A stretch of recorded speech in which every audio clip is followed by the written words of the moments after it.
In 1962, I developed a sore mouth. Nothing I did would make it any better, but if I looked in a mirror with my mouth open, then I saw, yes, I had little red spots on the back of my throat. I went to a dentist friend and I said, why do I have spots on the back of my throat? And he looked at my mouth and agreed that, yes, my mouth looked sore, but he had no idea why. So I tried giving up smoking. Maybe that was the irritant. But after several days of not smoking, the spots were still there.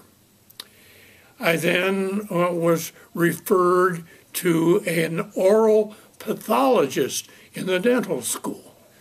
And he looked in my mouth and he agreed with his colleagues that, yes, I had a sore-looking throat.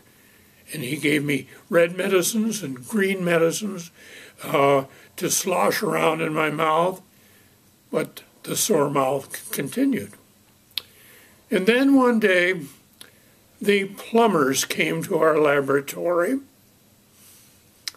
and they replaced an older sink.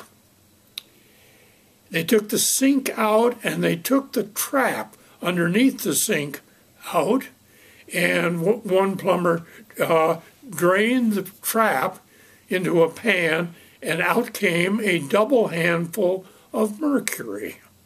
And the one plumber said to the other plumber, we got even more mercury out of the trap on the sink on the other side of this room.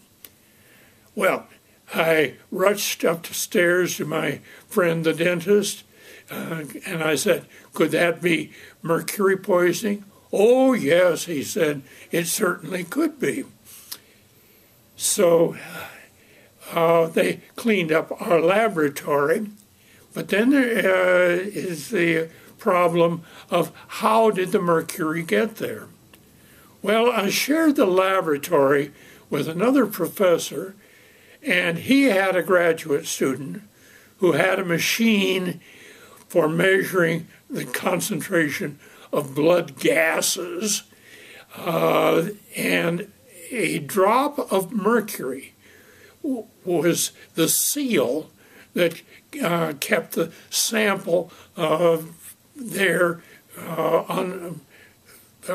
to be measured. And mercury is heavy, and he was transferring the mercury to be a seal with a medicine dropper. And half of the mercury of transfer would end up on the floor. So we looked at the floor.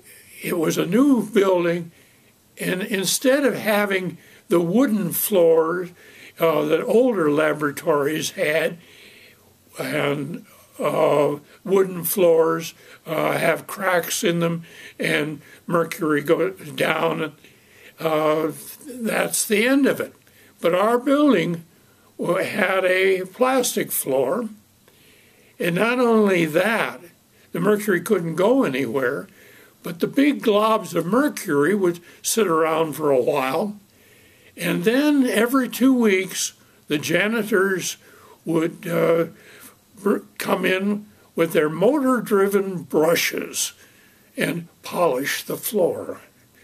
And the big mercury drops, which are actually quite harmless, were shattered to a very fine mercury dust, which settled on tabletops and other things in the laboratory.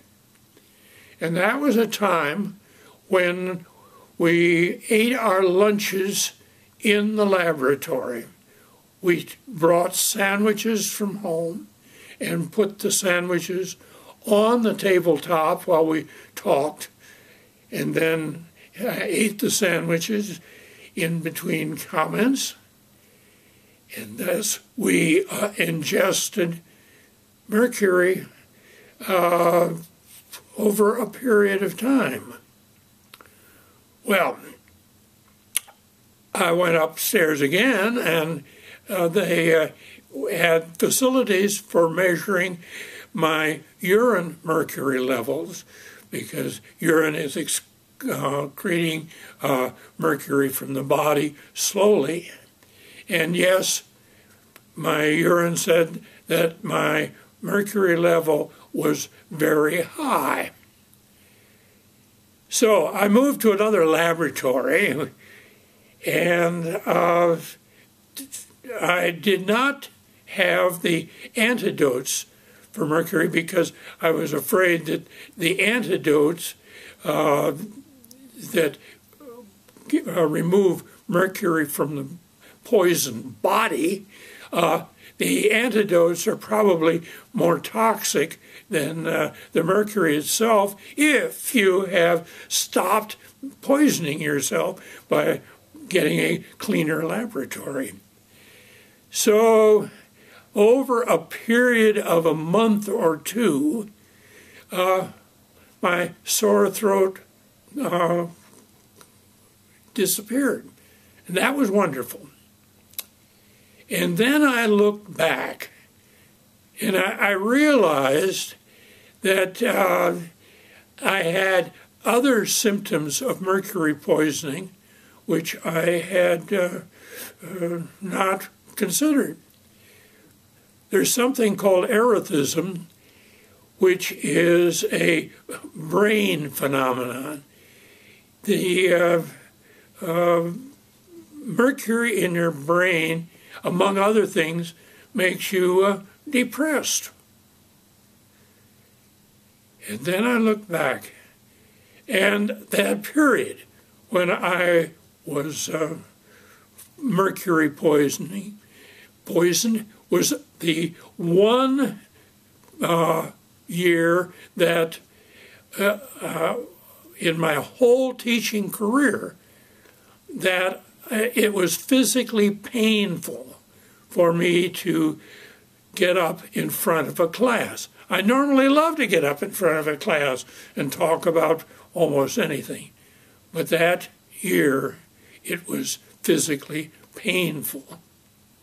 And so I got mercury poisoning, and thanks to a plumber, I got a tip, and thanks to some doctors who knew about mercury poisoning, I recovered. And that's my story.